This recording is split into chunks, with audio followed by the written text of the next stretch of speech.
Oops, of all that. You know what? No, this pipe, this is my father's pipe. He passed away before I was born, as you all know. And my mother, she gave something from my father for me to me and my brothers. And this is what I got. When I moved into this house, she gave me this pipe. And you know, it was just like a coming of age, becoming a man type of thing, like a man of ownership. I cherish this thing, you know. So I was just looking at it today, and I'm just like, you know what? I never lit it though. I never used it. Maybe I will one day. All right, so Jermell Charlo, you saw what he said on Instagram, and you heard what he said, you know, on the epilogue of All Access. Bro, I'll fight Canelo next. I don't know what they're talking about. I'm undisputed at 154. I already did that. Jermell Charlo is in fighting mode. When you look at those pictures of Jermell Charlo looking, you know, bulked up, he must be 15 pounds now heavier than usual, or 20, 15 pounds at least. Look at it.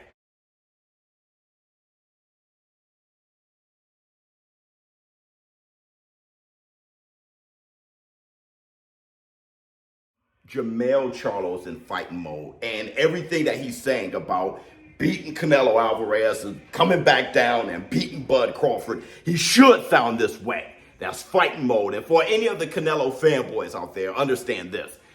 I like when anyone's in fighting mode. I like when any fighter's in fighting mode, because we know Canelo Alvarez is in fight mode as well. You've seen these videos. Let me tell you one thing.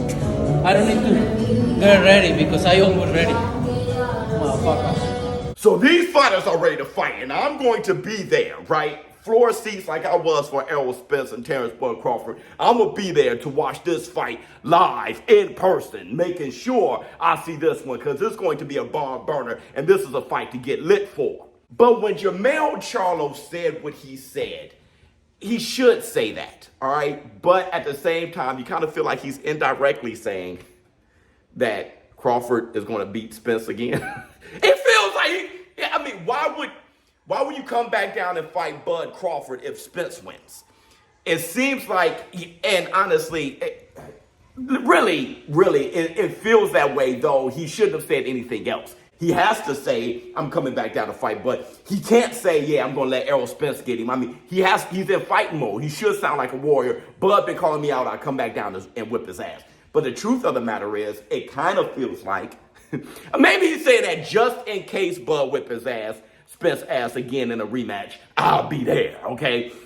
But then you kind of think of, okay, what is he actually saying about Canelo, his fight with Canelo? The truth is, Jermell, if Jermell Charlo beats Canelo, that's a rematch. It's not that he beats Canelo and take him for all his belts undisputed and then go back down to 154. Not happening.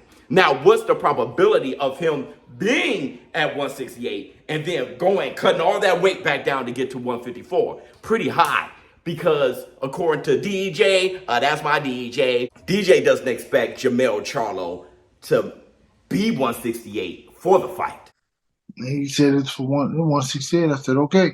I say like 63 or 64, you know. That's what I believe. I want to be fast. I want to be athletic. I want to be mobile. I don't want to. The heavier you are, like it's like you may be a little bit more lethargic. That's right. 168 is the limit. You can come in however you want. If you look at Floyd Mayweather hardly, I don't think he ever actually made 154. He'll come in at 152 and fight at 154. I think it's very smart for Jermell's overall career and for his performance against Canelo to try not to make 168. He's saying 163, 164, keep his speed and stuff like that. And then that's not too far off from how he walks around when he makes a 154 fight anyway. So it makes sense. That was great foresight from Derrick James and a great plan.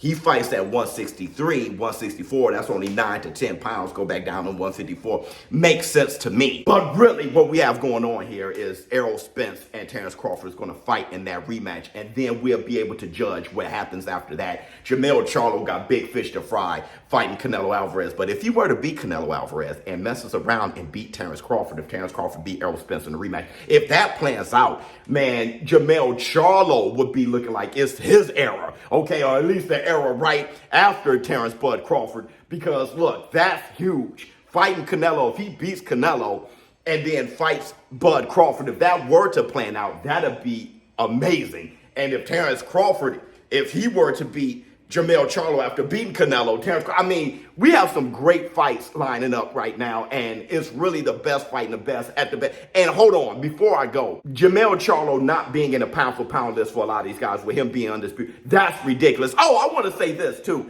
To strip Jermell Charlo of the WBO title, I get it, it keeps things moving, but how is his brother still champion with the WBC? Like, these sanctioning bodies got to all get on the same wave here, because I don't know when someone should get stripped and when someone should not. Let me know how you feel in the comments below. ShowBizz, well, don't. I'm out.